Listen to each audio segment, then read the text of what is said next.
false information we have been programmed takes time and patience. So be patient with yourself, brothers and sisters, because Dumbing Us Down Part 3, Lady Maat is with us, and we are exactly on time for her keynote address. I mean, exactly on time.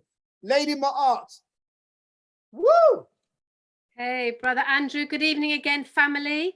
I want to say thank you very much for allowing me to come on a third week in a row. Never been done before. No, I know that's the research I got carried away with it, Brother Andrew, and because it's so sequential, just to have gaps in between, you could lose the essence of some of it before. So I was very grateful when yourself and the family said, yes, just come back and finish it off. But before we do, I've got to say I'm tired now because I want to go to the One Africa conference and I want to go to Abbey Soul Melanin all at the same time. Both exciting projects, and but in the world of education, I'll be drawn back into the classroom or drawn back into the schools very, very soon. So I really wish those two events every success, and will be joining wherever I can, however I can. So I'm going to say, brothers and sisters, please fasten your seatbelt, because although this is part 3, I'm going to have to be very, very swift in my speaking. There was a time when I used to teach, and I used to teach very, very quick, and somebody new would join the classroom, and the new child would say, Miss, can you slow down a bit? You're too fast. And then all the other children would say, no, we don't want her to slow down. We like this speed. So it is very possible to all keep up with the speed. And I know if people join the platform, they can get the recording of it later. So I'm going to go straight into sharing my screen, Brother Andrew. Yeah, it's all yours, sister. Share your screen. Let me know if there's any problems. Yeah, it just says host disabled participants share screening. Try now. Try it now. Has it allowed you to click the 2 buttons? No, it hasn't. All right, come back out and try this now. Zoom is playing with us. Zoom is so playing with us. Try now, sis. Try again. Yeah. There it is. Thank you. And sister, just as you're starting that, can I give us, I've really got to do this. I want to give a massive shout out to Brother Jamie. You don't know how much you've inspired me tonight, beloved. Obviously, Sister Samira's not here. And by the way, brothers, Samira is still not well with her, you know, with the pains that she had in her back. And maybe all of you have been sending her some fantastic notes and some well wishes. Keep going. But Jamie, the way you've jumped in like a soldier and just close ranks, because it's a hard show to do by yourself. Jamie, I salute you, King. Thank you so much. All yours, Lady Adele. Lovely. Thank you very much, Brother Andrew. So here we are to Dumbing Us Down part 3. So I'm going to do a really, really swift review of the previous 2 weeks, and hopefully everybody can keep up. Those of you who are with been together for the last 2 weeks, you'll know it straight away. So the whole premise of all of this is about the fact that schooling is dumbing down our children. It is not education. And in case we don't know what the difference is, schooling is the process of being formally educated. So it's the process of education that is actually dumbing our children down. So last week, it's playing up on me.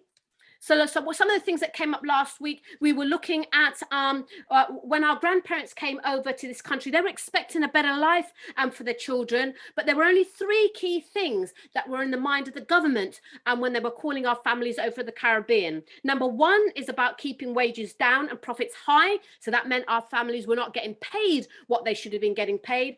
2, to take up the slack in the workload that the British people were refusing to do at that time. And 3, and I think the most significant, was to divide the working class and dampen their militancy so that they wouldn't react to the government changes that were going on post-war. So we looked briefly at that. We then went on to look at the whole IQ testing, the whole way of viewing children's and their educational development. And we kind of came to this man here, Bloom's, American educational psychologist, and he came up with the taxonomy of learning, which educationalists still learn today when they're learning to be teachers. And the Bloom's taxonomy is all about classifying the educational objectives of the way of how young people master learning. He said they would start this process from remembering, understanding, applying, analysing and rising up as their cognitive development improved or their cognitive function improved, but also recognise that children that didn't have access to the best education or had the parenting or family behind them to support them through that education would never really reach to that top. So it's very, very important that we understand the way our children are thought about.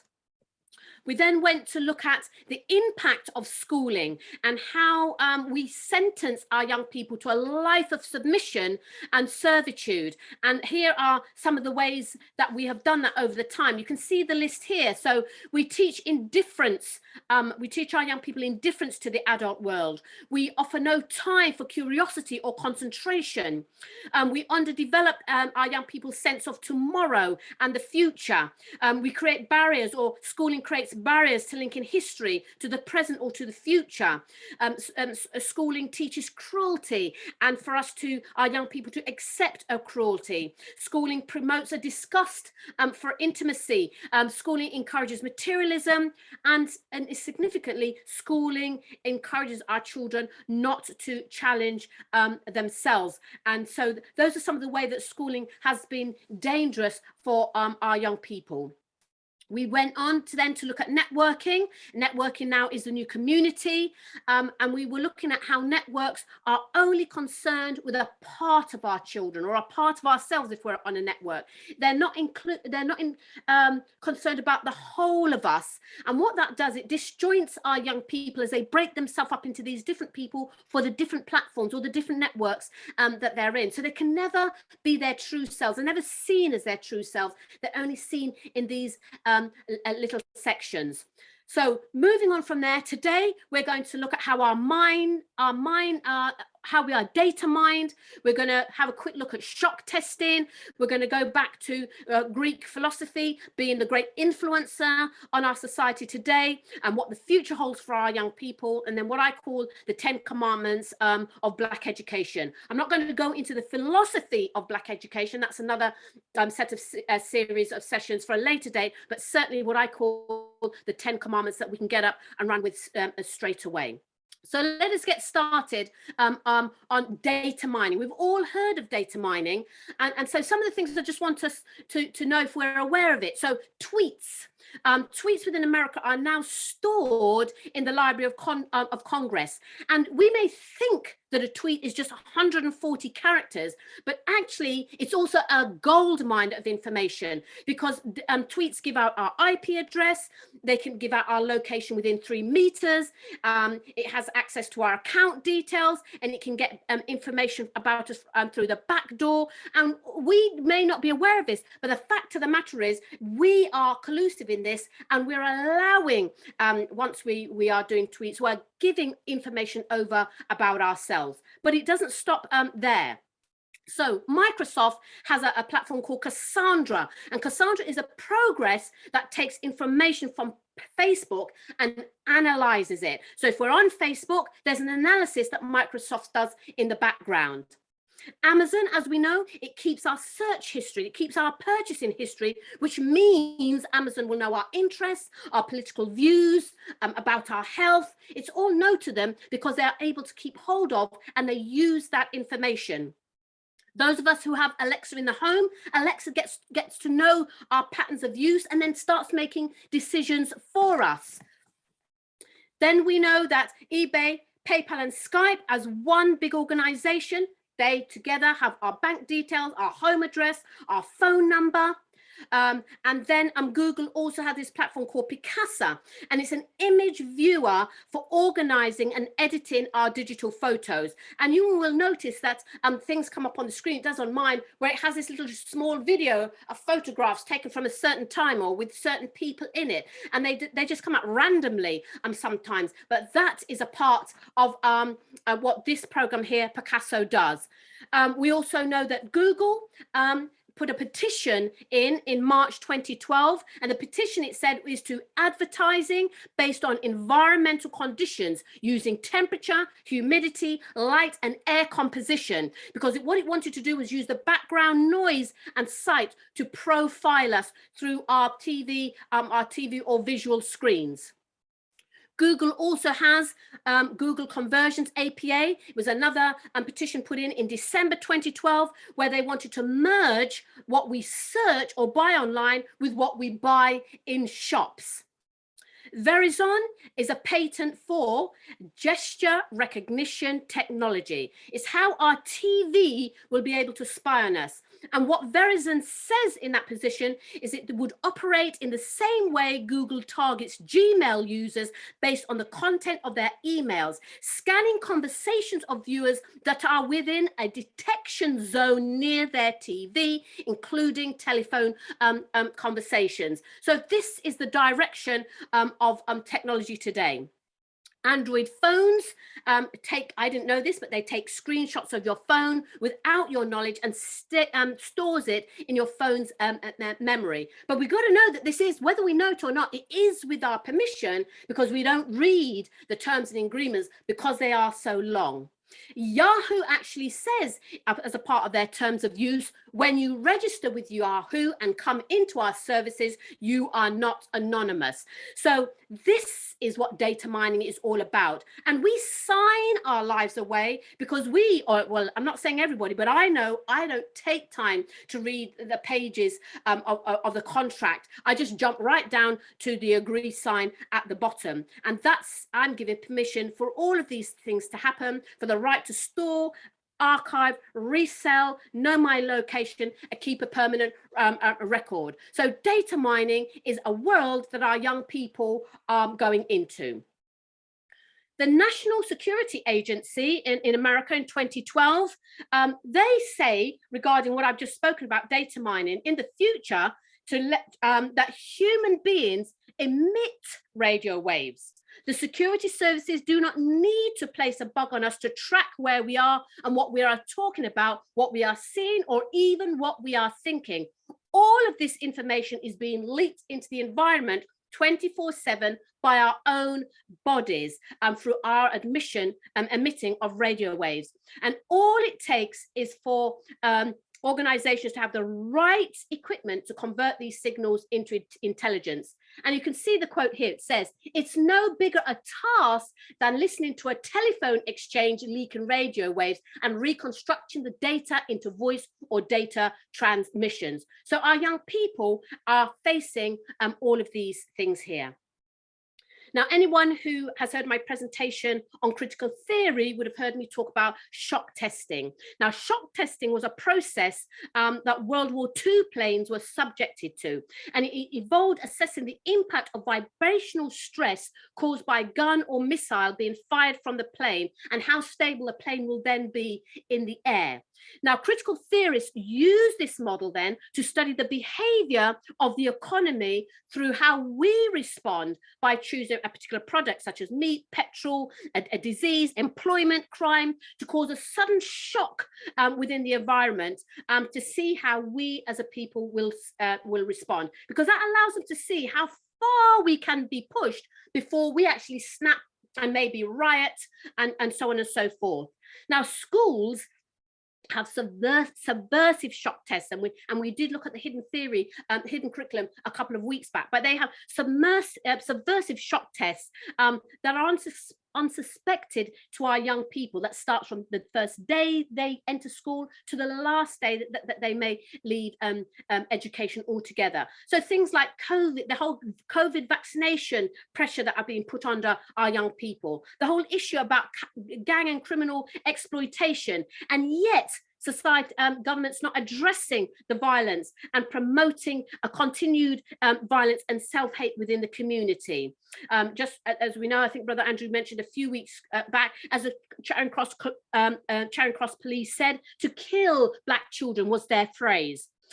Shock testing in our schools, this whole thing about education failure and allowing it to become acceptable and allowing our young people to become desensitized to it. Another shock test within schools is the increased labeling of our young people, and this promotes victimization and also an excuse for behaviors that our children say, because they need to now live up to the behaviors associated with these labels, and therefore leading to a reliance on the state and to help them and to help us as their parents.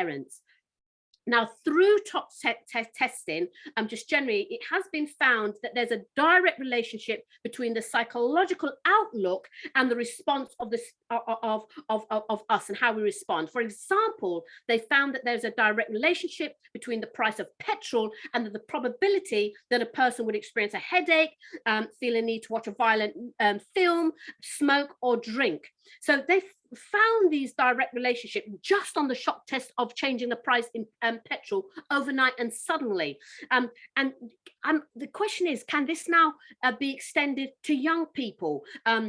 This rise in aggression, of depression, of suicide and this dependency, because there is a reason why our young people are suffering from emotional and psychological illness, and why this is on the increase. And Freud said stress and tension can be applied to break down morally informed judgment, therefore making an individual more susceptible to suggestion. And we've been talking about this over the weeks, that it's all about our young people not being able to think, not being able to be creative, so that they are just become obedient members of society. But look what can happen when you add stress and tension to that.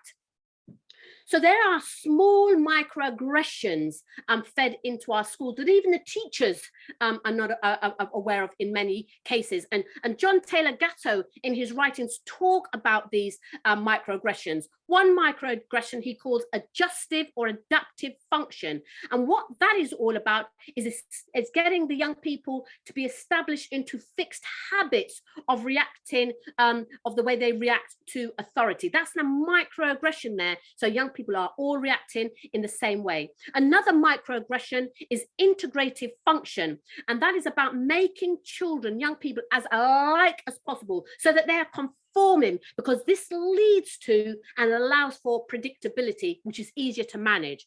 Another microaggression he describes of diagnostic and directive function. And that is where the school determines the young person's social role, determines their social morality. Another microaggression that young people don't recognize, and even teachers don't recognize, is a differentiating function, where children are sorted, they're trained only as far as their destination in the social machine and not one step further. And Akala says in one of his conversations that people can't understand what their wage doesn't allow them to understand. So people can't, and young people can't understand beyond what has been given to them. The wall or the ceiling is put in place for them. And should they try to break through, don't worry, there's another wall ready for them.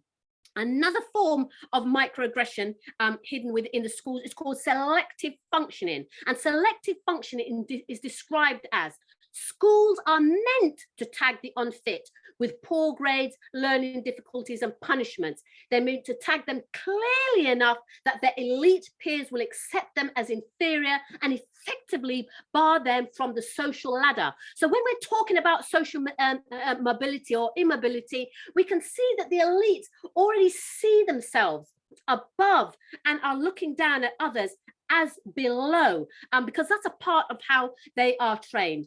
Another microaggression we find in schools is propedeutic function, and that is all about the preparation of a pretend elite group who are subversively taught how to watch over and control a population who have been deliberately dumbed down so the real elite can continue unchallenged. So those of us who get ourselves into the middle classes through that struggle from everything our grandparents and our parents have been through, and we think we've now made it, there is an elite group who are allowing us to believe that we've entered their world, only so that we are now watching over and dictating to those less successful than ourselves. So that is some of the microaggressions that are put upon our children, and that we as professionals, educators, are also promoting unwittingly on the young people.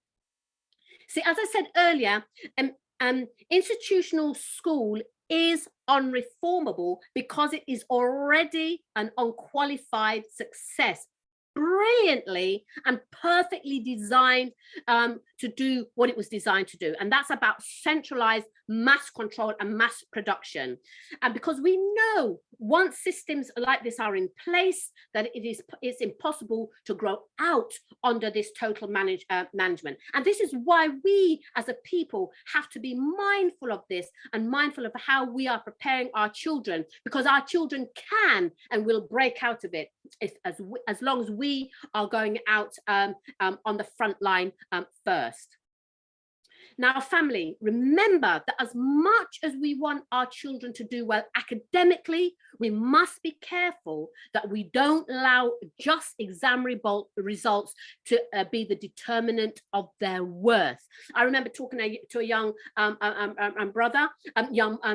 brother, he's a brother now because I've actually worked alongside him, but I was his teacher in school, and he came from a traditional a family of black heritage, and on the wall he had, I think it was 6 brothers and sisters, and on the wall the family had the university photograph with the mortarboard, as you see here, for all of the children, but there was a gap in the middle. And I remember saying to him, why is there a gap in the middle? And he said, because that child didn't graduate from university and therefore their picture cannot go on the wall. Imagine what that message sends to that young man and to his family who walk into that house and see that gap. So we must be careful that we don't allow exam results alone to be the determinant of our young people's worth, because if we do, then we have put our children on the social machine conveyor belt, which has been constructed for them, and then will alienate them from their own nature and break that connection that they should have with us, and to who we should be giving them affirmation for the success in whatever form it is due to be. They say in the world that there's about 2.2 billion children and young people, but no one is asking them how they can learn any better. And that is a wasted opportunity, because the alternative is that, as we know, is that education is now directed by politicians and leading corporations and critical theorists, rather than being transformed by the children, the young people themselves. But we know why this is, because a population of educated, genius, confident, resilient young people become impossible to manage. So we must teach our children to know themselves, own themselves, and lead themselves. They must learn how to manage themselves, because money is not the determinant of wealth. It is knowing their true worth, which allows them to generate money, which then goes on to make the difference. It doesn't matter how much money one has. I can't see beyond my, right, unless it is employed to capture and control those organizations that produce the ideas and policies that guide governments and the people who eventually serve them. So it is our duty to support and guide our children in knowing, owning, and leading themselves. Oops. So one of the great, and some of you may have seen this in one of my earlier presentations, one of the great Western influencers, we talk about influencers today, comes way back from the time of the Greek civilization, and that is Plato. And it's about the allegory of the cave, which I'm just going to swiftly go through now for those of you who don't know it.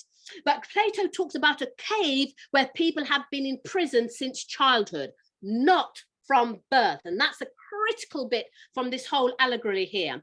And what it is, these children and adults and old people, they're chained so that their legs and their necks forces them to look at the wall in front of them, so they cannot look right nor left or look behind them. But behind the prisoners there is a fire, and between the fire and the people, people are walking, carrying objects and talking and making sounds that reflect on the wall. You can see it in this image there.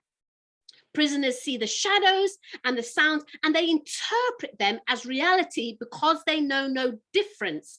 And the fire, it said, represents political doctrine, and the light and the shadow is then used to teach this dominant doctrine that is going on at that time and of that place. Now, very few, Plato says, escapes the cave. In fact, he says only a true philosopher or a genius or truth seeker can escape the cave. And that's even after decades of preparation. Would they be able to climb up that steep incline, climb out and reach above what they're seeing around them? But he says that most people will remain in the bottom of the cave for the rest of their life.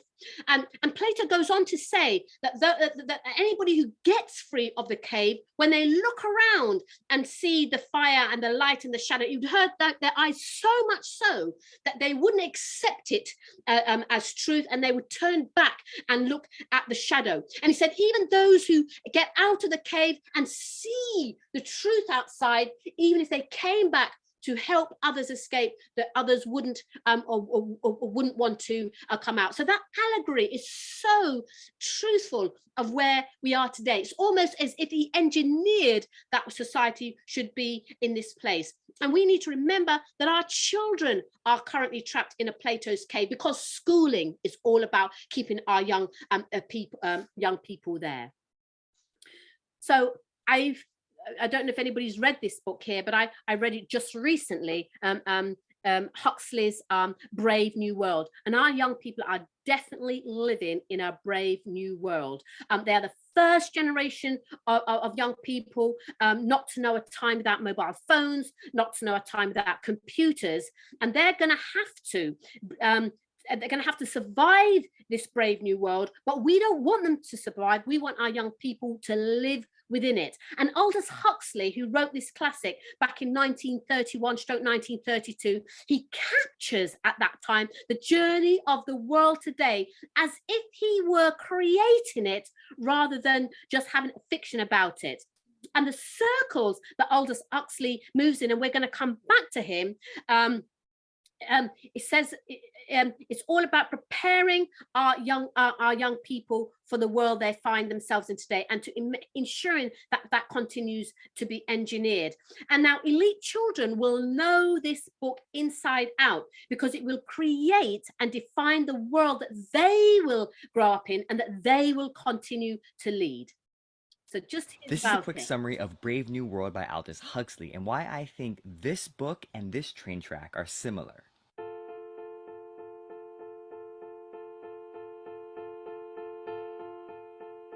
This is a story about a world where people are born in test tubes, with their lives being predestined into social classes. There are no such things as mothers, fathers, children, and other social relationships, and all of the essential human needs are provided for through mandatory or fabricated social experiences. The highest social class, alphas, are the most intelligent and enjoy more of life, while the lower classes, which are genetically stunted in a lab, perform society's menial tasks. Each generation of children is made in batches through cloning and suggestive conditioning, which further secures their future social status. Bernard, a government psychologist in London, is an alpha, but he's physically small and he doesn't like the artificial aspects of the society, such as free sex and soma, a drug that makes people feel drunkenly good.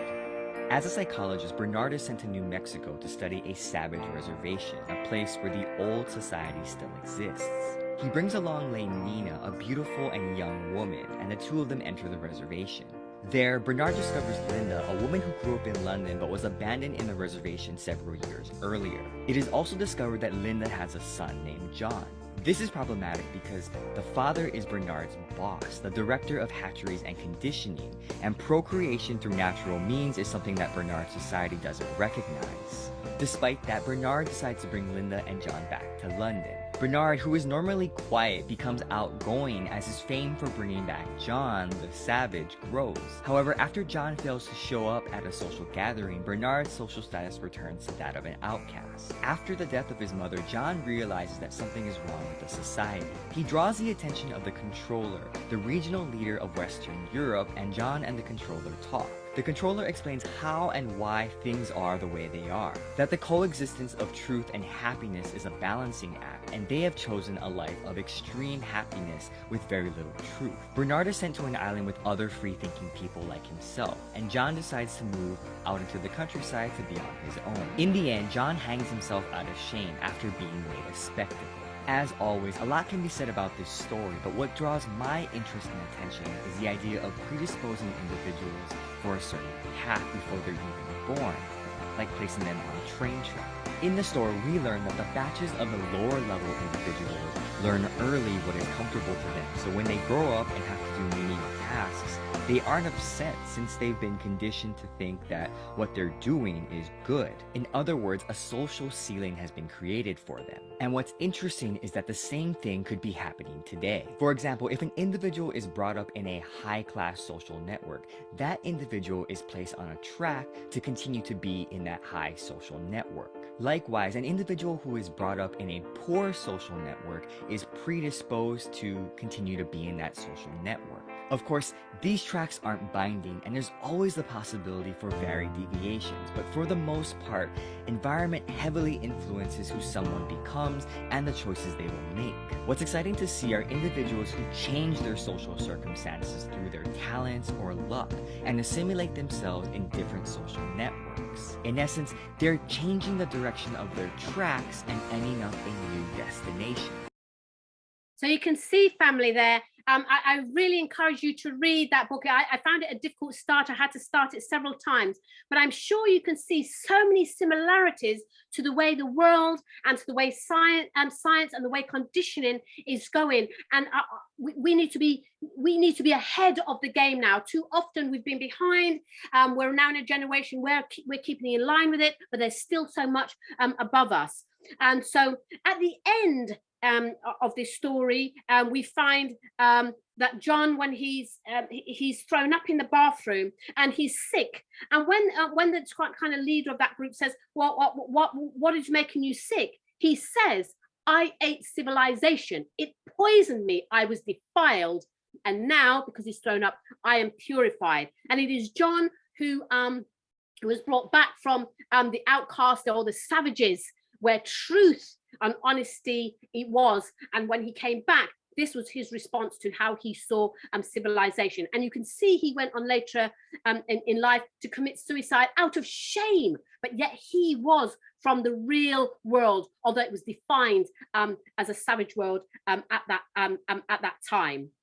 But the drinking of the tea that John did to make himself sick, he says it's a natural remedy that has always worked in the savage reservation.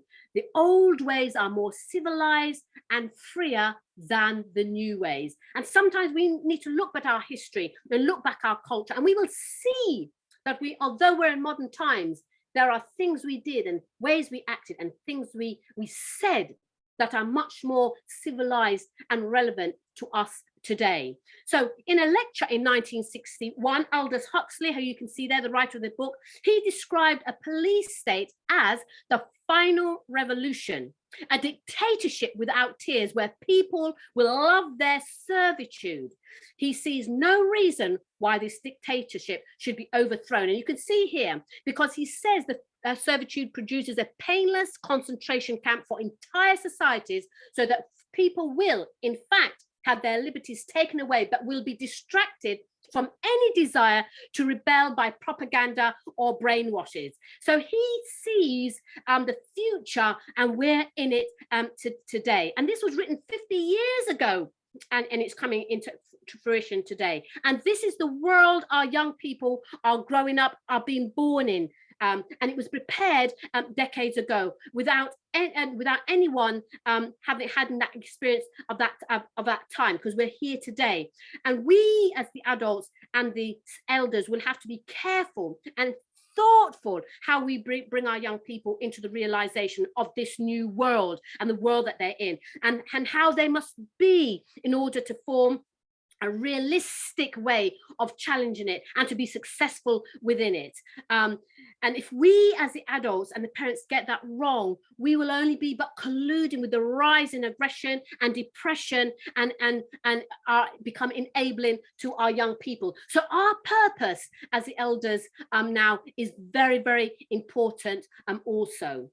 So what I want to do now, family, and I know I'm speaking very, very quickly, and Brother Andrew's not told me that I'm speaking too fast, so I'm going to continue at this pace, is I'm going to look at now what does the future have in store for us. And really, I'm talking about our young people. And I'm going to start with technology, because this is where it all starts now. And technology is the way forward. Everything around us is technology.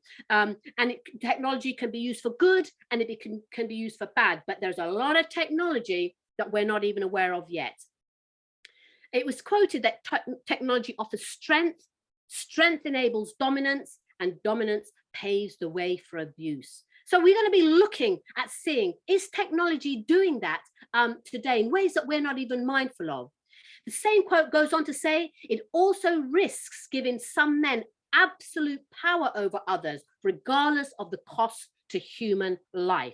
So technology, as much as it does great good for us, it also has the ability to do, well, it's not actually the technology, it's the way we as people, as humans, use that technology to harm ourselves as well. So I want to just have a look at some of where the future is going, what our young people are going to be walking into. Some of the information is going to be older than others, but this is where the future is going now. So biological warfare. It's something at this time we still see in movies, V for Vendetta, War of the Worlds, Jarhead, Outbreak, Omega Man, great films like that. But biological warfare is bigger than movies or war.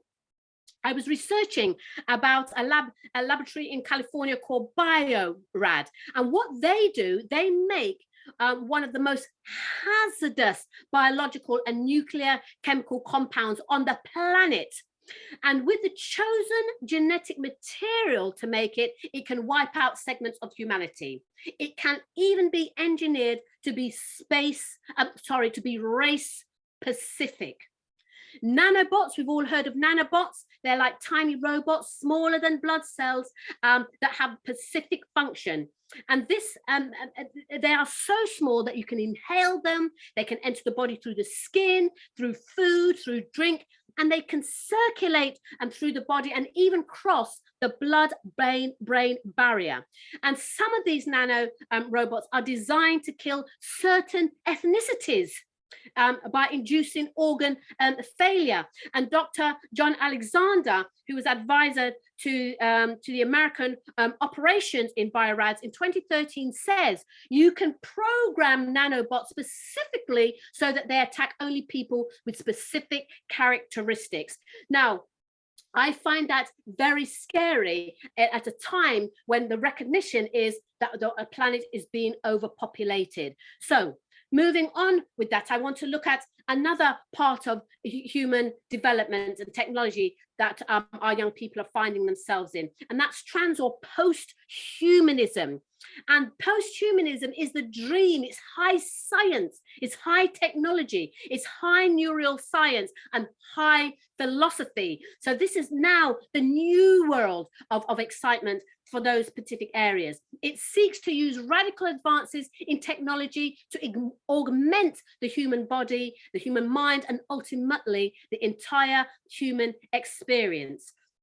A post-human would be someone who's been modified with performance-enhancing body or brain augmentation to the point that they could no longer be called human. And I remember seeing this man, Oscar Pistorius, and looking at how he ran and walked with these legs. I never knew that he was without his legs. But the technology, the ability to make machines act like humans and the ability to treat humans as machines is the way forward that we're going now. And the start to the improvements of human capabilities include the elimination of disease. It includes increasing life expectancy. It includes eliminating aging. It includes enabling immortality, and also enhancing human intellect. And we're saying all these things are great things. We all want to live longer, or to reduce how quickly we age, or some even want to live forever or have greater intellect. So I don't know how many people have watched the Humans TV series. I watched it. I found it a almost incredible insight of how things are going to be coming into the future. March 16th, 2018.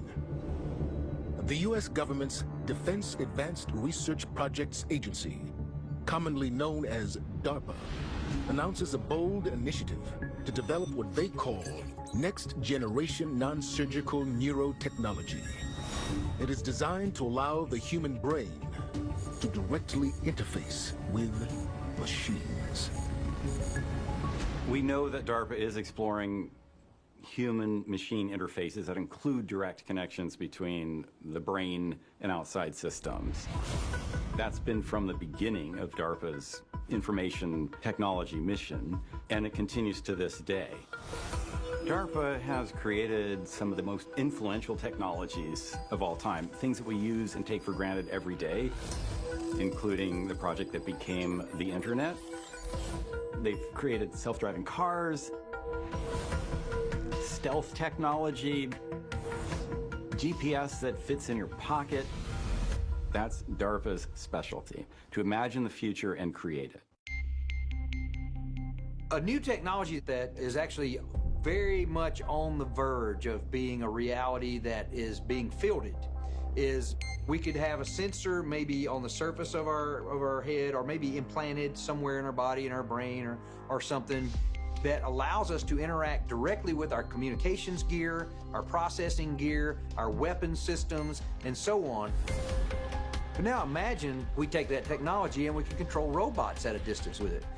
Even fly drones. You put this sensor on and you think the right way, and you can increase the speed of the fan by thinking and controlling that thought with direct-to-mind or mind-machine interfacing.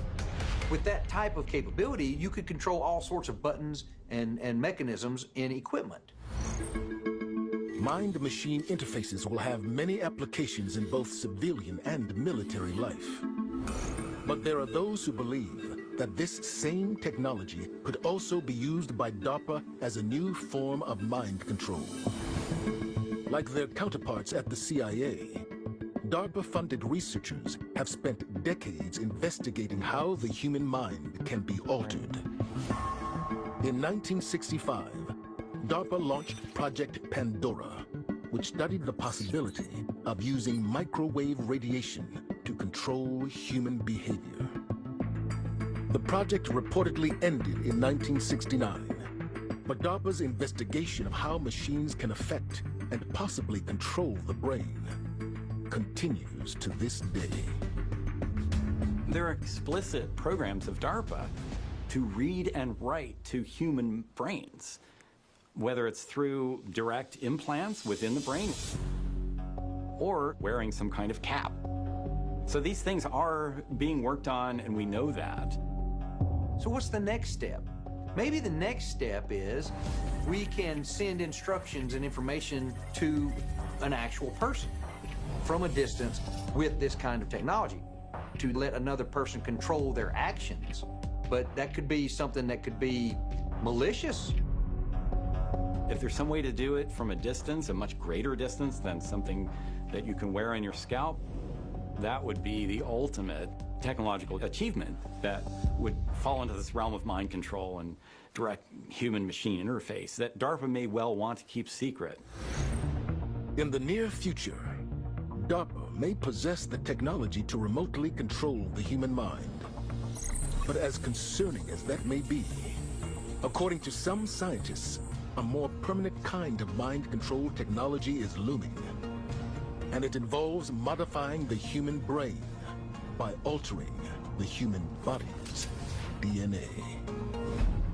The future of mind control, and the future being right now because these experiments are being done, is using gene editing tools. And one of them would be CRISPR.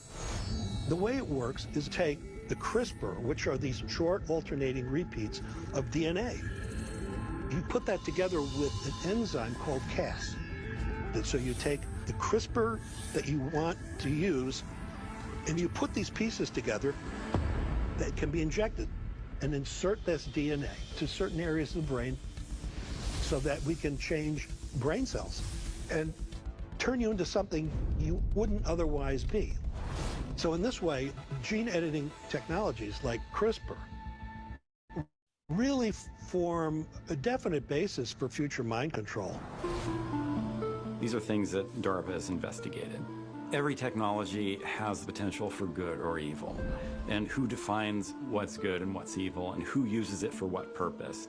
These are all questions that have been asked about everything from rockets to self-driving vehicles. We still don't have a good handle on the ethics of various technologies that we use. The technologists tend not to be so concerned with the ethics. That seems to be the domain of other people, policymakers, for example, academics, people like this. There needs to be a hand-in-hand interaction with people creating technology and those who are considering the ethics of that technology. So family, I'm sorry that video was a very long clip, but it made sense to see all the way to the end, right down to the parts of moral and ethics, and thinking how easily something like that can be implanted into our own minds or to the mind of the young under false pretenses. So the power of the technology for good and the power of the technology for evil is incredible. But watching that clip there, can anybody tell me, maybe write in the chat, Brother Andrew, you'll have to shout out to me because I can't see anything, what film clearly pre-warned us of this? Where did we see this happening? Someone says here, The Matrix. The Matrix. And we know that where Neo rejected the enhancement or the mind control, he was then left left defenseless. Oops. Ooh. Sorry, Brother Andrew, it's not. Don't worry. And just as you're getting ready, let us know when you push that button, sis. Got it? Oh, you got it yet? All right. Yeah, when you, yeah. Go ahead. Carry sis. on. Yeah. No, go here. There is the Matrix, you see it.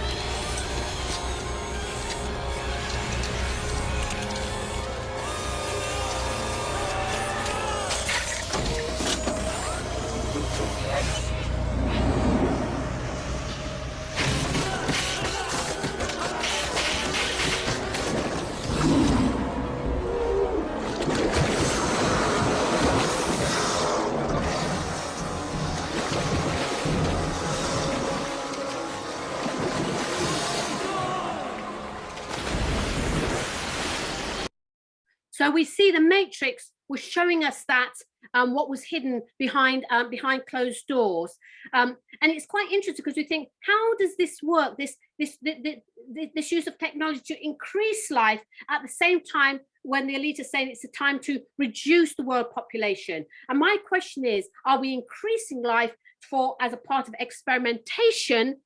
Before we then decrease the population. So it's a very interesting balance, and how does it work together? So the science goes one step further. The seeds of criminal and antisocial behavior can be found in children as young as 3.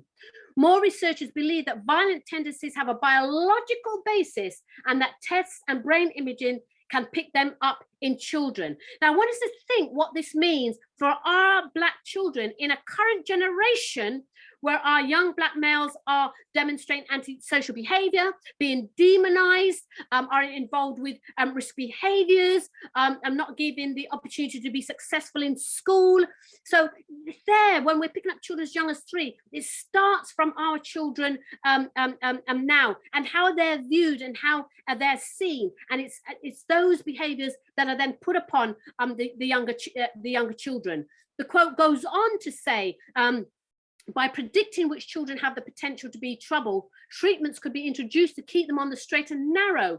If the tests are accurate enough, then a form of screening could be introduced in the same way we test for disease. And there were a time when they were talking about putting chips in the bodies of young criminals. But who knows what is on those chips and how they can change? We heard in the previous video that it can change you from being who you were into somebody completely different. Now, that quote we just read there is from Richard Allen, and it was written in 2011, and that's 10 years ago. So I just want to think about all the labeling that our children already have: ADHD, ASC, low intelligence, poor academics, rising depression. They are now labeling that young people who are in gangs are suffering from some kind of mental psychosis. It's actually got a label rather than just treating it as a form of a rebellion.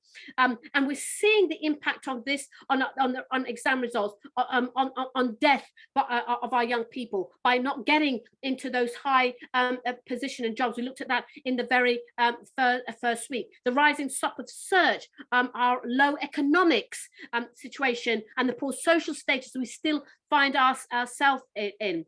And just looking at where the science is going, we can see that our grandchildren will be at the head of this testing line, and that they're even being primed.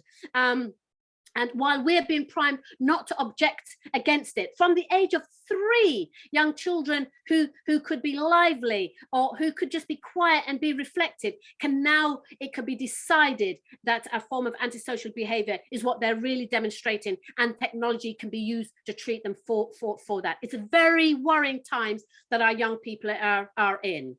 Now, we all know this picture here. This 12 years ago, the sci-fi film The Avatar was released onto the world stage. It cost 237 million to make, but it box office 2.8 a billion in the box office. Young people today play video games with avatars, and they're using money now to buy these avatars. And we all, even as adults, on my WhatsApp, I've got an avatar picture of my face, and so on. So avatars are becoming the way of the future. Avatars, as they're preparing us for us, it's so beautifully subtle the way that they've done it, because current biology and technology are working together to create a different kind of avatar. We've got a project Avatar A, which is about a robotic copy of the human body controlled by a computer interface, and we've seen that before. There's also project Avatar B, which is about having a human brain transplanted, having human brain transplant. And the future that their scientists and technologists are really trying to aspire to is Avatar C, where the human brain and the personality can be transplanted. And so it is amazing where the science is going, and we are just following behind it as sheep, not understanding how we are contributing to that. I just wanted to look up the word avatar, just a bit of trivia family. The word avatar originates from the Sanskrit, which means down, and tar, to cross, and avatare means descent. In Hinduism today, it means the manifestation of a deity or released soul in a bodily form on earth. And you can kind of see the link between that whole robotics and that whole transplanting of the human brain and personality. And I am sure it will not be long before science and technology have come together to make that happen. And that brings me now onto eugenics, the earlier, the version 1, you could say, of where technology is now. And eugenics, as it comes from the Greek word well born. So Francis Galton, there he is over there, he adopted this word, and in his book called Hereditary Genius, which he wrote in 1869, he argued that the elite of the British Empire were the superior race and best endowed to dominate the world. And since that time, England has used this to brainwash all races, even used it to brainwash itself over the last 400 and 500 years, and at least 1/4 of the planet. And we had the Commonwealth Games just a week ago. These countries which still use the embedded British systems of justice and politics, education. And Darwin, Charles Darwin, he really was just a mouthpiece, a puppet for the agenda of natural selection, and it also includes the natural selection of man. And in fact, the full title of his most famous book or popular book, On the Origin of the Species, is actually On the Origin of Species by Means of Natural Selection, or the Preservation of Favored Races in the Struggle for Life. That is the title of the book. I didn't know about the favored races being in the title, and it begs the question: who are the favored races, and who made that decision? So secret eugenics conferences take place around the world. In fact, one took place in London just before COVID in 2018, and it was attended by white supremacist academics associated with the alt-right. And it was actually held there in that building there in UCL. And when UCL was challenged on how they could allow such a thing to happen, they argued the conferences were booked and paid for as an external event and without our officials being told of the details. They were therefore not approved or endorsed by UCL. Now, for me, that's a great cover, because such a great institution who knows its reputation on the line, I'd be wanting to know any organization that is coming in and doing anything from outside of my premises. Now, critical theory is encouraging us as a people to remove, as we know, and replace things like what we consider to be racist statues or racist buildings or street names. And there's a group of us here who will say, yes, this is what needs to happen. But along with removing that, it removes the concern from the minds of us, because what happens, these things shift underground and then remain unchallenged, because once they're out there in the limelight, once we can see the statues, once we can see those pieces of work, we cannot forget the history, and they cannot forget the history and its ongoing impact. But once we rid it of it, not only do we forget about it, but our young people will never know about it, yet things continue to go underground.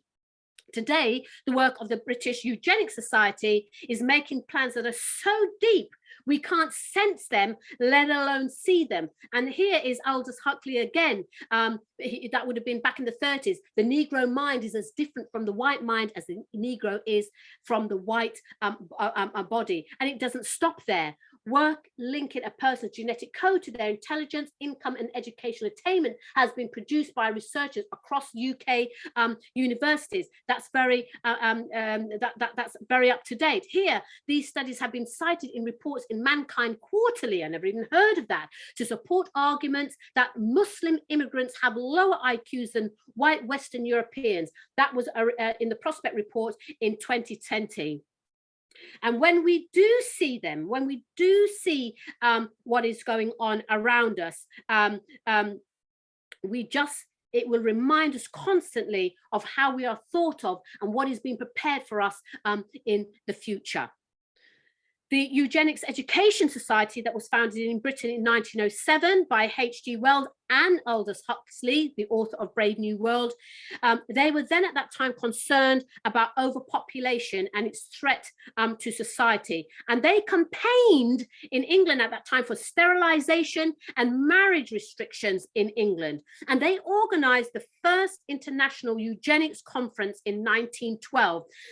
They then went on to rename themselves the Eugenics Society, and but the continuation of the Eugenics Review was published right up until 1968. So while we are focusing our hatred on Hitler, we are missing the real and ongoing eugenics that's right in front of our eyes in our lifetime. Chemical testing, sterilization of women around the world, sterilization of male prisoners just so they can get an early release, a vaccination program, smallpox, COVID, the MMR, the new monkeypox. Now in England, they're saying they want all of the children to have the polio vaccination. We have euthanasia, and that will continue to increase. We've got the introduction of viruses, many of them man-made. I was reading today that monkeypox was man-made and leaked out of a laboratory in the 50s. We've got the Zika virus, SARS, COVID, AIDS, these ones that have been engineered through science. We've got experimentation, we've got abortion. And if you want to look at certain countries around the world in our lifetime, Cyprus and their screenings for thalassemia and what relationships you can have as a result of that. China prohibiting marriage in the 1950s all the way up to 2001, prohibiting marriages for those who were for impotence, for those who had venereal diseases, for those who had mental disorders, for those who were carriers of certain genes, for those who had leprosy and other diseases. And in China, they also had something called the notables sperm banks, where only professors can be donors, and that ran up until 1999. Japan were doing abortion on grounds of economics, and forced sterilization for anybody who suffered from mental illness or certain genes or leprosy and so on. We had Russia, who had compulsory sterilization for women with diabetes. We had the sterilization and birth control for our sisters out in Africa. And even in Israel, women were advised to take screening and abort their fetuses where diseases were found. But while genetics has been a cause for sterilization and abortion, it is also being used to enhance humans and human life by ridding diseases and creating superhumans. So it's all about that dichotomy that is going on. But you can see how we as a people are at risk, and our young people are at risk at all times.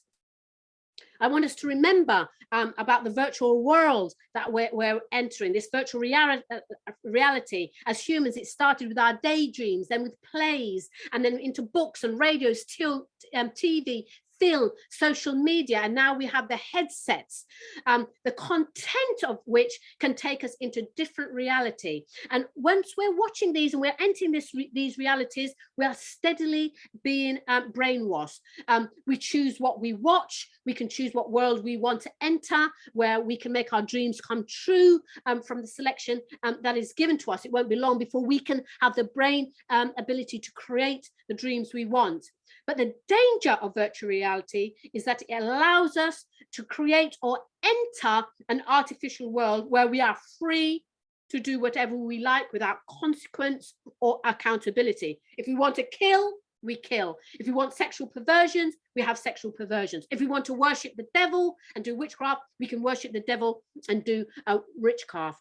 Virtual reality redefines good and evil, and our responses over time will become desensitized, and we can't tell the difference between what should be happening in real life and what is happening in our virtual life. I've just been watching Westworld, the new series version of Westworld, and it is incredible as you watch it to see we are not far behind in real terms. See, the world of virtual reality is a world of totally controlled environment. If you can generate enough stimuli outside one's sense organs to indicate the existence of a particular alternate world, then a person's nervous system will kick into gear and treat the stimulated world as real. This is the world our young people are walking into.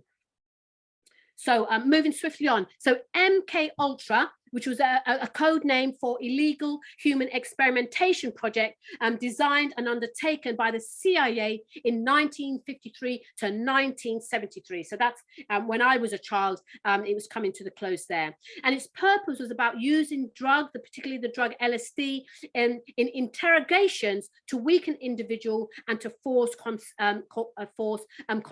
It was used in addition to electric shock treatment, hypnosis, sensory deprivation, and verbal and sexual abuse. So this drug was used alongside those methods.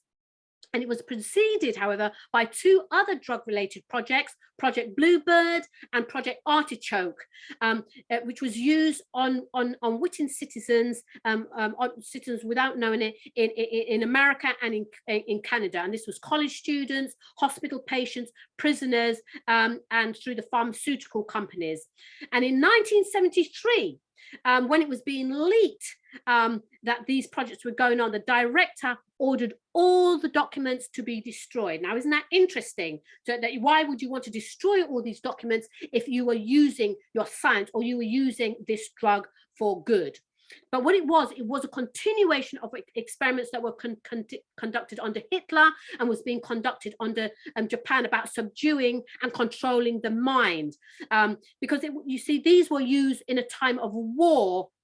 And in fact, they were used as well. They were devised, or they were scheduled to be used on Fidel Castro. And we know about his mission for the collectiveness of Africa, and how it works on the mind, and how it alters the mind in these following ways. And it's an extensive list. It can create new or false memories. It can eradicate memories. It can promote illogical thinking. It can create impulsiveness. It can create efficiency and perception. It can prevent the effects of alcohol, or it can promote the effects of alcohol. It can produce signs and symptoms of recognizable diseases. It can make hypnosis easier. It can enhance the ability to suffer torture. It can allow you to be easily coerced or brainwashed. It can produce amnesia. It can produce shock and confusion over an extended period of time.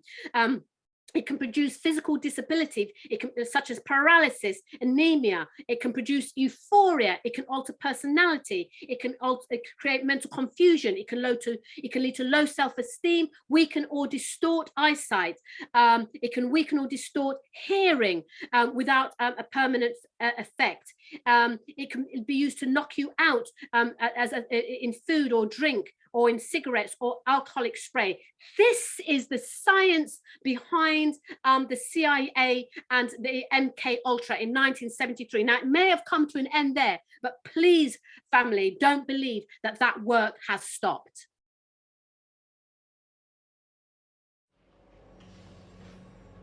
Two American spies have just arrived at Sandoz Laboratories, one of the world's leading pharmaceutical factories. The mission: corner the market on the world's supply of a powerful new psychoactive drug. The CIA was scared stiff the KGB was going to get all this LSD and come over and start dosing people. So we bought every drop of LSD in existence at that point. The CIA has just authorized the purchase of 10 kilograms of pure LSD-25, enough to dose more than half the population of the United States. They gave it to George White and let George start dosing people.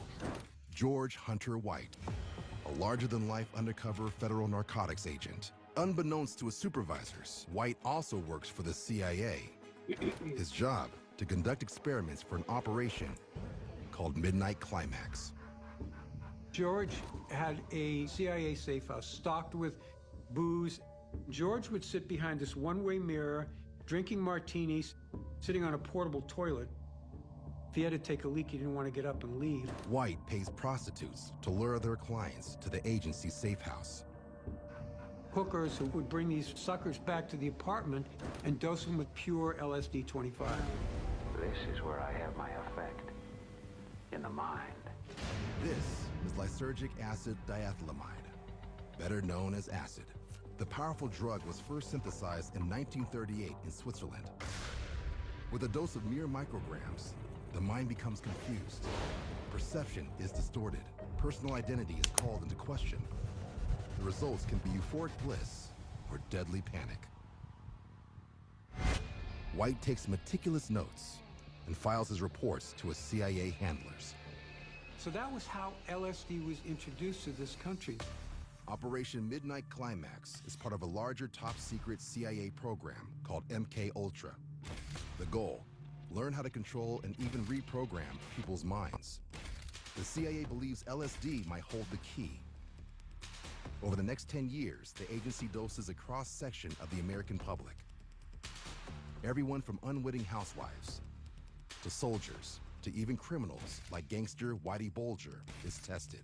You know, what the CIA really dreamed of was sort of like a drug you could give to someone, get them to commit all sorts of unspeakable acts, and they wake up the next day and they don't remember what they've done. They were looking into brainwashing. They were looking into mind control. They were looking into how they could create what they called Manchurian candidates. They were trying to figure out if they could get people to go out and do things that they would ordinarily not do, like assassination. Wow, family, do you see that there? And we cannot say that that work has stopped today. But just imagine if something like this was put upon our young people, the damage that it could happen within our community, and how our young people can be used against their will in so many different ways. Diseases such as diabetes and epilepsy and conditions such as obesity and depression will be treated through electronic implants into the brain by sending electrical chemical signals to malfunctioning cells rather than pills, injections, or surgery. That's where we're moving to, and that was in the Financial Times in 2012, and in the Wall Street Journal in 2012. It says, but it comes at a price. You will have to take the drugs, implants for the rest of your life to make sure they work. The elite will have their technology in you. They have the power to turn off your limbs, the power to turn off your eyes, send messages to your brain and control your thoughts as if they were the power of God. So just thinking, if we have to be mindful of the medication that is coming out and what it will do to us and what the addiction will now look like, and how our lives will be changed should we decide, you know what, I want to come off it now. We are becoming a people who, like our phones and computers, will need and want to be upgraded. Otherwise, we're going to have our systems are going to fail. Our bodily systems will fail. And we need to have our children healthy and ourselves healthy so that we don't need to rely on medication in the future. We're in a world where the behavior of whole groups, whole regions and countries and continents can be controlled by a few. We see this already. We spoke last week how Facebook is colonizing parts of the world already, and how the mood of community can be shifted, or the mood of a network can be shifted by one or two people. Now, this image here reminds me very much of the 1835 image in the carving up of Africa at the Belgian conference, the Berlin conference. But here we can see we're now cutting up the minds of our young people through the community, through food, through health, through medication. So the American journalist H.L. Mencken, he said in 1924 that the aim of public education is not to fill the young of the species with knowledge and awaken their intelligence. Nothing could be further from the truth. The aim is simply to reduce as many individuals as possible to the same safe level, to breed and train a standardized citizenry, to put down dissent and originality. That is its aim in the United States, and that is its aim everywhere else. And almost 100 years later, that quote holds true. Schools train children to be employees and consumers. We must teach our children to be leaders and adventurers. Schools train our children to obey. We must teach our children to think critically and independently. Schools train our children to be bored. We must teach our children to pursue their interests and passions so they escape boredom. Schools train our children to be afraid of themselves and their ability to make decisions. We must teach our children to be comfortable in themselves and to make informed decisions. Schools train our children to avoid themselves through distractions of TV, social media, mobile phone, and shallow friendships and networks. We must teach our children to enjoy their own company and to be confident in themselves and to be resilient to challenges. Schools train our children to remain as children. We must take it upon ourselves to ensure our children do not have their childhood extended. And schools train our children to be senseless. We must teach our children to be prepared and full of senseful, I would say. Albert Einstein once said, Everybody's a genius. But if you judge a fish by its ability to climb a tree, it will live its whole life believing that it is stupid. Ladies and gentlemen of the jury, today on trial we have modern day schooling. Glad you could come. Not only does he make fish climb trees, but also makes them climb down and do a 10-mile run. Tell me, school, are you proud of the things you've done? Turning millions of people into robots, do you find that fun? Do you realize how many kids relate to that fish? Swimming upstream in class, never finding their gifts, thinking they are stupid, believing they are useless? Well, the time has come, no more excuses. I call school to the stand and accuse him of killing creativity, individuality, and being intellectually abusive. He's an ancient institution that has outlived his usage. So, Your Honor, this concludes my opening statement, and if I may present the evidence of my case, I will prove it. Proceed. Exhibit A. Here's a modern-day phone. Recognize it? Here's a phone from 150 years ago. Big difference, right? Stay with me. Here's a car from today, and here's a car from 150 years ago. Big difference, right? Well, get this. Here's a classroom of today, and here's a class we used 150 years ago. Now, ain't that a shame? In literally more than a century, nothing has changed. Yet you claim to prepare students for the future? But with evidence like that, I must ask, do you prepare students for the future or the past? I did a background check on you and let the record show that you were made to train people to work in factories, which explains why you put students in straight rows, nice and neat, tell them sit still, raise your hand if you want to speak, give them a short break to eat, and for 8 hours a day, tell them what to think. Oh, and make them compete to get an A letter which determines product quality, hence grade A of meat.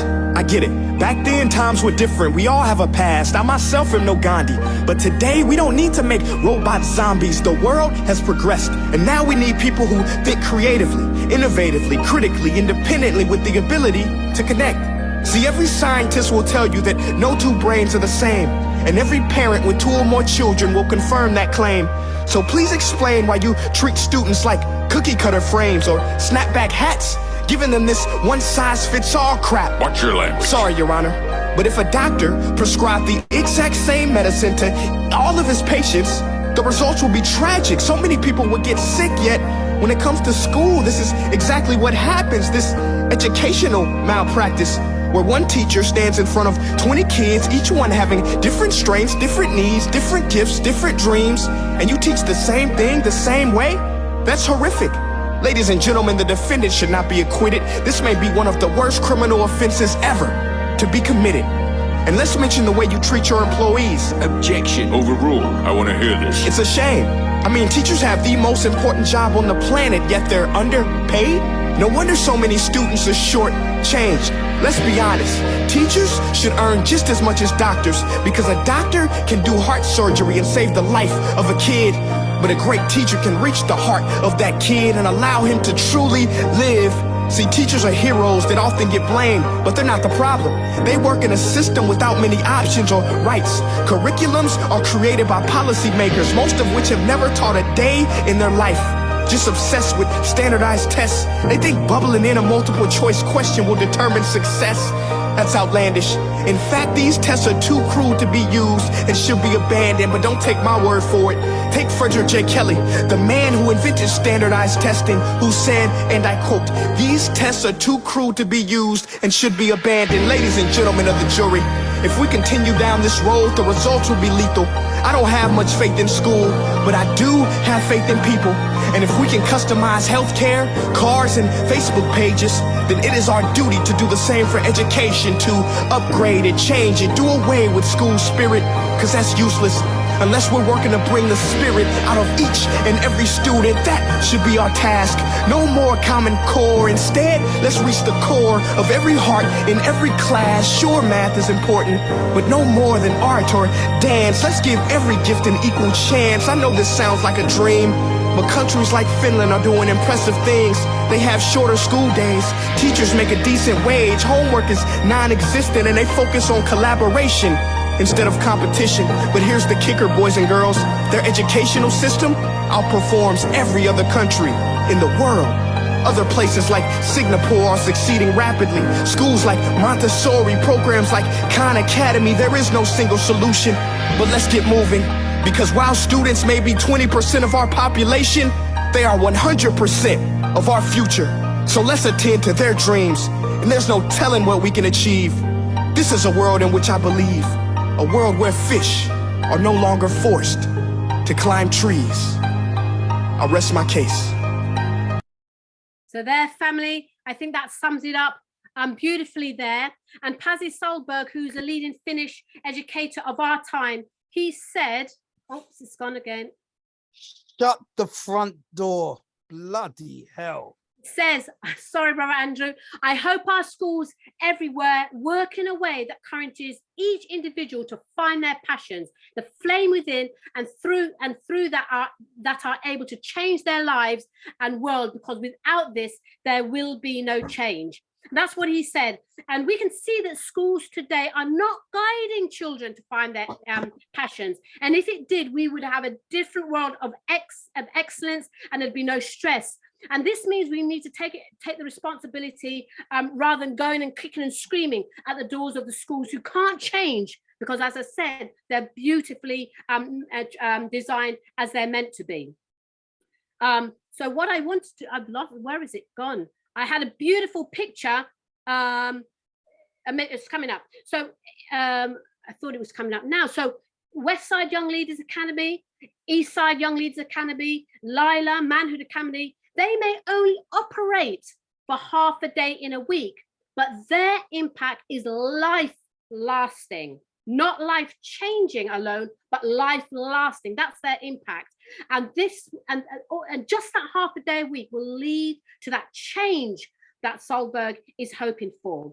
Because he goes on to say, we need to teach children about the real issues in the world and how they, the children, can directly do something about it. Now, Brother Andrew, I need to go on to the 10 commandments of Black history, of Black education. That is likely to take me another 15 minutes. Do I have it? Sis, boy, I know if I stopped you now, my life wouldn't be worth living. But time is up. Time is up. But you know what, sis? Let's see what the community says. What do you say, community? Because time is up. Time is up. But Adele, what you've done, I'm flabbergasted. Carry on, sister. Do the 10 commandments. It's too much. This has been phenomenal tonight. Yeah. Family, thank you very much. It's a long session. And yes, I don't want to take a 4th week, Brother Andrew, so you're giving me permission to keep going. Yep. Hey, so here's my 10 commandments of Black education, the simple things that we can do. And here they are here. And I'm going to rely quite heavily now on the work of Neely Fuller, for those of you who know Neely Fuller Jr., from his compensatory code, which was a banned book. And you couldn't get a copy of it legally until the 1990s. As I said earlier on, this is not about the philosophy of Black education. That will be a completely different session. So when our ancient forefathers made the statement, know thyself, they were speaking of the dualism of the individual, mind and body, male and female, and our place in the universe, as above, so below. And they gave us the steps to knowing ourselves on all of these levels through the 7 principles of Maat: truth, justice, harmony, balance, order, reciprocity, and propriety. And with the 42 principles, commandments, they gave us a simple step-by-step toolkit on, that our children must be introduced to. So family, please look up the 7 principles of Maat in the first instance. They will never hear these in the schools. They'll never hear them in the university, because they're viewed as mysticism with no purpose, only being a hocus and pocus. And the more our young people know about themselves, the more they get to know and understand their purpose, which will then influence their decisions, their motivation, and their resilience in a world which is fighting against them. Our young people need to understand why they do what they do and understand why they want to do it. But we must remember that as parents and as elders, we are to facilitate our young people in finding themselves. And it's not about us creating who we want them to be. We may not be happy with the choices that our young people take, but as long as they live their life by the principles of Maat, which we as the elders have to model, then their decisions will be right. And remember that lessons, the best lessons, are made through mistakes. If you do not create your destiny, you will have your fate inflicted upon you. And way back in week 1, I was saying how mistakes are engineered for young people. No, they need to make their mistake. Commandment number 2, education to set yourself free.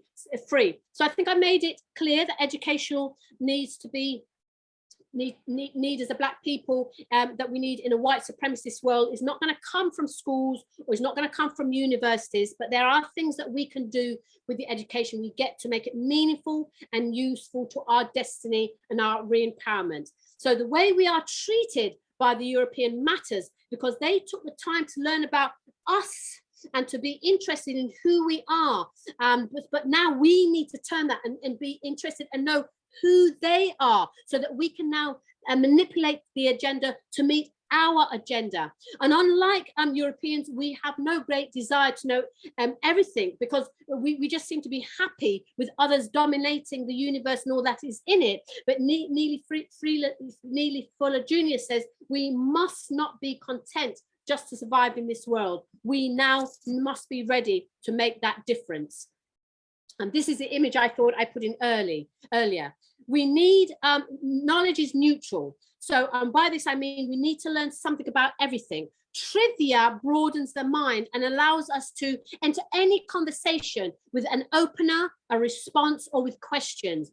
Our young people need to be interested in everything, including things that don't interest them. It is important to know those things that doesn't interest you, and as it has a place in the world within which you live. I'm not saying to go and study it, but know about it. Don't let what you know, don't let our people, young people, what they know just flitter and filter away. And for our young people to pass on what they learn, because knowledge is neutral. It is how and for what purpose it is used that determines its values. And the less we have, the less we value the power of education for our own liberation. We need to learn and be interested in it more than the elite, if we are to take back and overtake the elite. Commandment number 3, the Honourable Marcus Garvey said, a people without a knowledge of their past history, origin and culture is like a tree without roots. The accurate or true history can only come from us, because we are able to infuse it with the nuances of our experience that runs through us and through our families and then out into our young people. A textbook written by a non-black person is just theory. It's not living, and it can't be living. We need to study before we give our history to our young people to make sure that it's correct, because the errors and untruths will live on if we don't correct them. And we need to be motivated and inspired by how it has defined us. And we've already started that process to rewrite the errors of history as we shift the attitude that history is only written by the winners or the most powerful. We must remember that nearly all the knowledge we have has been prepared and presented to us by the European, with the European purpose in mind.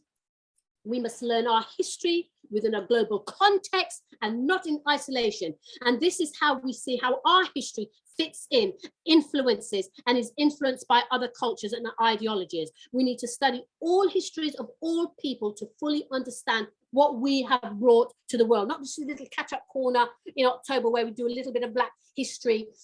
We need to know our place, our history within the world. And we need to have a comprehensive knowledge of our history and the impact that it has made on the world, whether it's good or whether it's bad, because then our young people then can go on to write the history and write the next legacy. Rule number 4, we need to be inquiring. They say that children ask up to 300 questions a day. And by the time they're teenagers, they ask virtually none.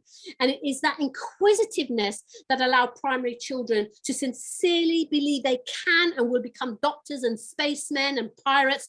But by the time they are teenagers, they don't know what they want to do. They don't want to be anything. And we want our young people to be confident, to develop a habit of asking questions about anything and everything, about what they do not know, but it might be worth knowing. So having that inquiring mind. We need our children to be naggingly inquisitive throughout their life. It means that we as adults are not to anticipate the question or force answers, as our answer being the only answer for the question. So many times I've asked a question to young people and answered it myself. They say children need thinking time before answering any questions. And we must model by asking questions with a sincere desire to have the answer. And I'm not talking about inquiring into our young people's private life necessarily, but asking inquiring questions to continue as a part of continuing our own learning. Our children need to know that no question is a stupid question, but they also need to know that there is an agenda behind every question, so that is being asked of them, and they need to know how the answer to a question they ask will benefit them, or benefit the person who they are asking. We need our young people to know how to ask a question and when and how to answer questions, and more so to check that the answer that they get is true before acting or making decisions on it.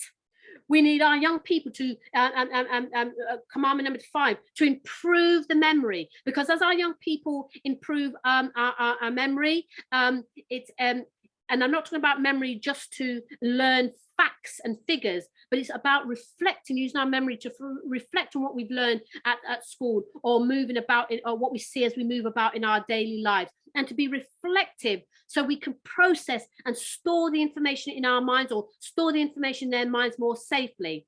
Because as we know, the brain remembers everything, and it is us who do not process or file what we've learned, so then our young people can't recall it when it's needed.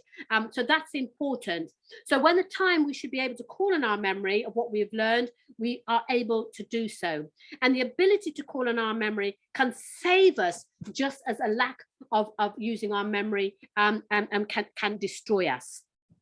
We need to, rule number 6, keep records. The European has records that goes back centuries. They say the pen is mightier than the sword. They record facts, figures, laws, transactions, simple things in daily life. They do not destroy records unless it is to save themselves. And they may have them locked away.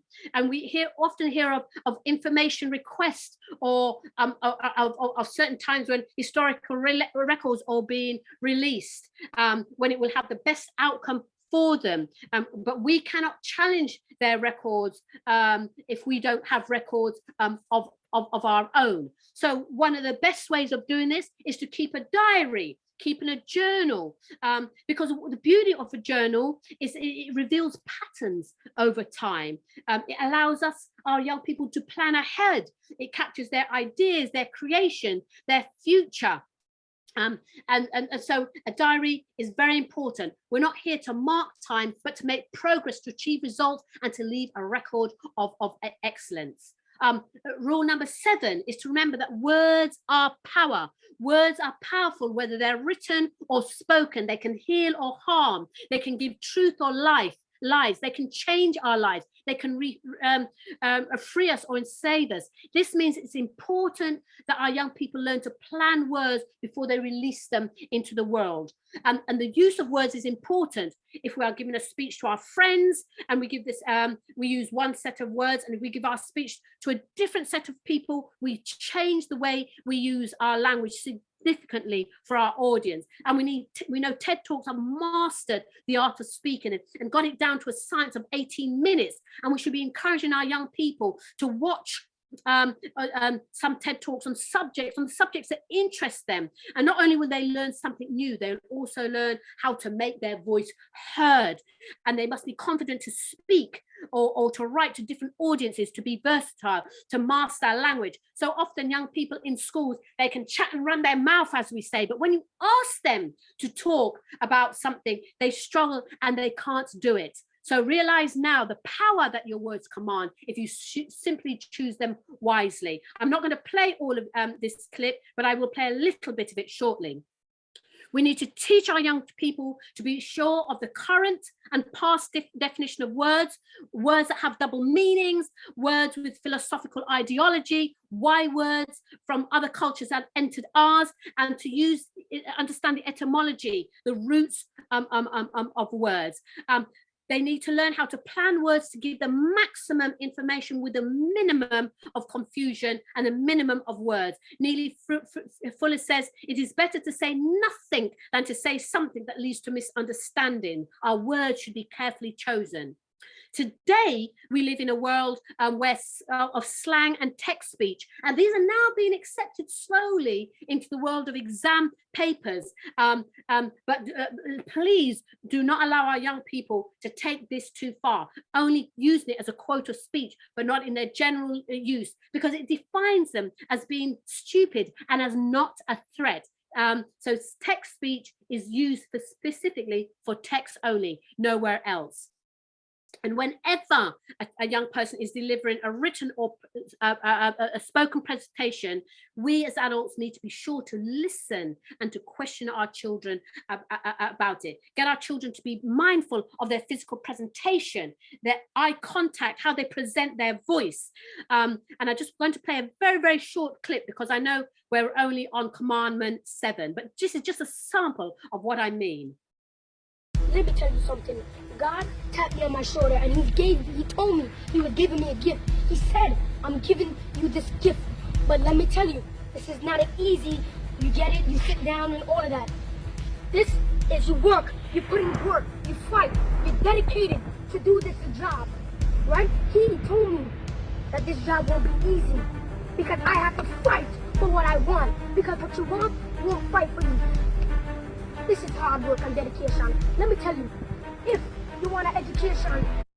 Now, if you can, brothers and sisters, if you can go and catch that video online, it's beautiful to watch. It's a lengthy video, but tell me that the way that young boy was speaking didn't grip your attention. His body language, his eye contact, his passion, his movement, his confidence. That is what we want for our young people, because that is the voice that is heard. So that is what we want when we're talking talking about the words our young people are to use. Commandment number 8 is to accept racism. Stop the fight against racism and accept it, because it's not going anywhere. The more we fight against it, the more it forms into unrecognizable forms, which our young people then cannot see. It is important that they can see racism, hear racism, sense racism around them, because it dictates and defines who they are, due to the way they are able to respond to it mentally and emotionally. Because we need to remember that two things cannot operate in the same space at the same time. That's the law of physics. So we cannot say in one breath that racism doesn't exist when in another breath it does. The fact that we talk about racism in some form or other means it does exist. And our young people need to know the forms of racism so they don't become its victim. Neely Fuller says we all need to know so we can recognize how racism in all areas of activity, in economics, education, entertainment, work, law, politics, religion, relationship, and war. And just here are a few forms. So we have overt racism, which is intentional racist attitudes and behaviors. We have covert racism, disguised and subtle acts of racism within the fabric of our society. It's very subversive, distorted. It's the denial of access, which allows perpetrators to claim plausible deniability, denying that they were being racist. It was an accident, I didn't mean it. We have unconscious bias, which is learned racist attitudes and behaviors within our subconscious that can involuntarily affect the way people speak or react. We have institutional racism, racism which is embedded in laws and processes and regulations, including our unspoken laws within a society or an organization, including we know the popular one in hiring blacks to meet a quota, which we mustn't see as a good thing, or the overuse of stop and search of our black boys. We have colour blindness, accepting and behaving and as if racism is not there or is not a problem. We have racial discrimination, which is to be treated differently because of our race, including our skin colour, in a way that we believe is unfair. As well, things like medical treatment that is not made for us. And I was at this time going to play a video, but I'm not going to do it, so I'm going to pass from that. We have microaggressions or everyday racism, which is about common daily verbal, behavioral or environmental slights, whether they're intentional or unintentional. And these communicate hostile, derogatory or negative attitudes towards us. But the biggest and most dangerous form of racism is internalized racism, when we accept, when our young people accept and define themselves and make decisions and develop attitudes and beliefs based on racial ideas about themselves, believing, for example, that we are less intelligent because of the color of our skin. That racism is the most dangerous. The ninth commandment is to pay attention to white people. So their desire and the Europeans' desire to dominate the world is evident globally. It's been like that for the last 400 years and longer. And if you include longer, yes, if you include the Greek and Roman influences and thinkers and institutions of those times back then, corporations today, we need to look at them.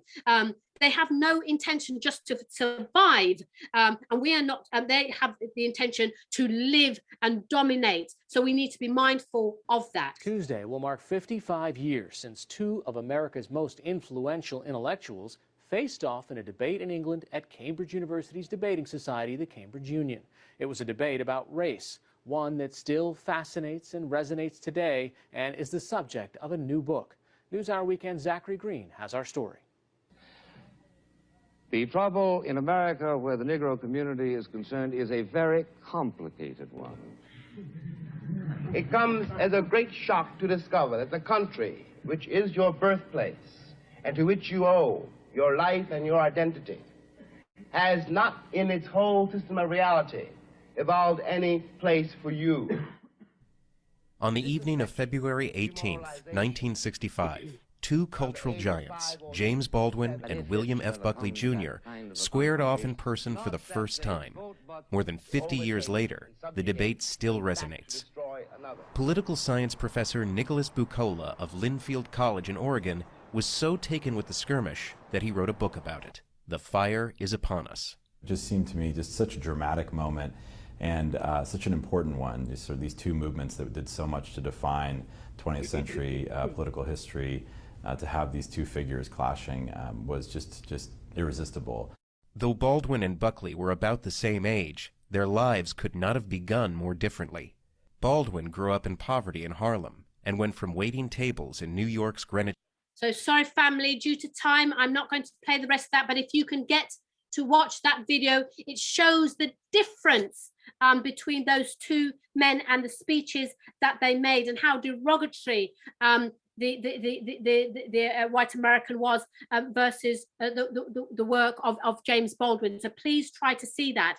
So our young people need to know their place in the world and know that their place within the world should come free and not at a price. Our young people need to stop asking or protesting or going that extra mile to be approved or to meet a quota as a criteria of acceptance. Our young people must learn to think, but their thought must be directed by us as the adults to help them with that, so that who they are can be truly present in the future that they find themselves. They must look at our lives and that of our parents in the context, so that they can make the changes from within, so that they are not caught within this dominant and oppressive system. And it starts yet again with education and not schooling, because because in school, it is not there. That's not the process. Education is what our young people need. So I'm not going to spend any more time on that because I'm just conscious of time. And number 10, my toolbox number 10 is the quick tools that we can use at home, dedicating time for our young people, our children at home, setting aside one evening a week for our child where we do exactly what it is they want to do, even if we don't enjoy it. I remember playing Halo with my son and being very bad at it, but knowing and listening to the way he would converse and talk to me with such passion. I learned so much about him. Hidden messages, dropping messages in my children's pencil case, or slipping it in a page in their book. And when they opened it at school, they may say, "Ugh," but secretly they loved it. They loved to know that a member of their family took that time to show that love for them.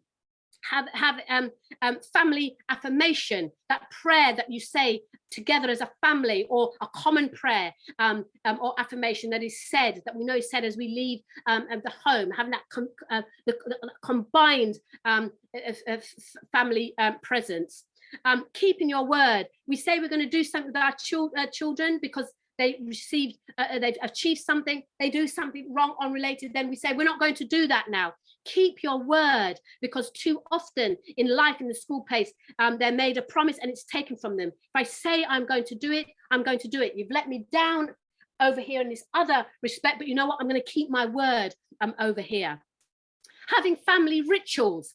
I used to celebrate Christmas every year with my children, and as a result of that, I could never go away if I wanted to. They would never go away at that time. There was a certain way that things had to be done, and if it wasn't being done that way, there was lots of questions about it. We're now changing the family ritual, but we're doing that together as we move over to Kwanzaa, but having those rituals that are unique to you, and those traditions carry on.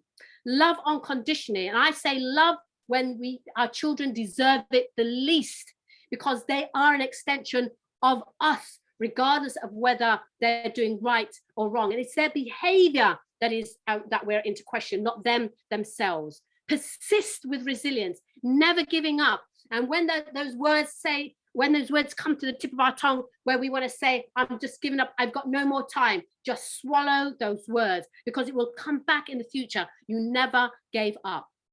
Show affection. They say one of the things our boys in particular suffer from is that that affection. Our young boys don't want to be touched or hugged or kissed, but bring them up from young that is what you do, and that is how you behave. That they say, in fact, they've got it down to a science that our young boys should be touched physically at least 4 times in a day, because they're in a world where affection is not supposed to be demonstrated. We need to show our boys affection. As Franklin Covey says, listen first before you speak to be understood. And remember, listening is not just about the words, it's about the body language, it's about the context for our young people before we act. Be a role model. We may have done things in our past that our children may or may not know about, but we use that now as a learning tool, but we're a role model going forward. And so just to end, Brother Andrew, this is my last slide. I want to give my closing words to Haim Ginnott, who is a school teacher, child psychologist and therapist, and a parent and educator. He says, I have come to a frightening conclusion that I am the decisive element that creates the climate. It is my personal approach that creates the climate. It is my daily mood that makes the weather. As a teacher, and you can put here as a parent, as an elder, I possess tremendous power to make a child's life miserable or joyous. I can be a tool of torture or an instrument of inspiration. I can humiliate or humor, hurt or heal. In all situations, it is my response that decides whether a crisis will be escalated or de-escalated, and a child humanized or dehumanized. And so, brothers and sisters, there concludes very rapidly, I'm sorry to say, with a couple of gaps in there, the whole, I can see now it's a 4-part educational program on Dominus Dao, but that's how huge it is. That's how big this world is that our young people are in. And if I had the time, Brother Andrew, I'd really want to play at this time Damien Marley's Africa Must Rise Up, the sons of Jacob. I don't know if you could please make this your #1 tune on the playlist, the first one, because I would have ideally liked to close that, because it sums up all that, the words in the chorus about our young people. So please put that on your playlist for today. Brothers and sisters, I want to say thank you for giving me extra of your time and your patience. And I hope together we will move forward on the 10 Commandments and the many other tips I've given over the last 3 weeks of driving and making our young people the genius, the hoteps that they were always created and designed to be. Brother Andrew, thank you very much. I don't know what to say, sister. I really don't know what to say, beloved. There are things in life when you see such a phenomenal, well put together presentation, sister. This has been absolutely brilliant tonight. So you know what, sis, we have gone over time, but you know what?